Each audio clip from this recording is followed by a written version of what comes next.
Hi hello నమస్తే. అబ్బబ్బా ఈ కర్రీ వేడి వేడి అన్నంలో ఇవి పెట్టుకొని ఉల్లిపాయ వేసుకొని కొంచెం నెయ్యి వేసుకొని తింటుంటే సూపర్గా ఉంటుంది. అబ్బా నువ్వు ఊరించింది చాలు కానీ కర్రీ పేరేందో చెప్పు అంటారా? ఇదేనండి మన ఆంధ్రమాత గోంగూర. గోంగూర అంటే ఎవరికి ఇష్టం ఉంటుంది చెప్పండి? నాకైతే చాలా చాలా ఇష్టం. గోంగూరలు ఎన్ని రకాలు ఉన్నాయో అన్ని రకాల కూరలు నాకు ఇష్టం అండి.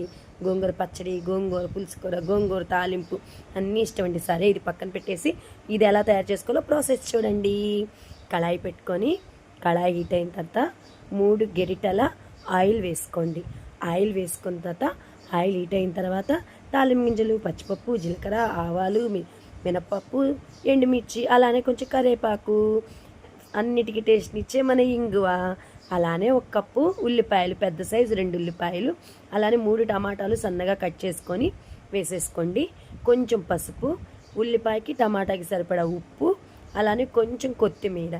ఇది పక్కన పెట్టేసి మూత పెట్టి పక్కన పెట్టిన తర్వాత ఇప్పుడు ఇది గోంగూరలోకి మనం పచ్చికారం వేసుకుందాం. ఇదే టేస్ట్ని ఇస్తుంది.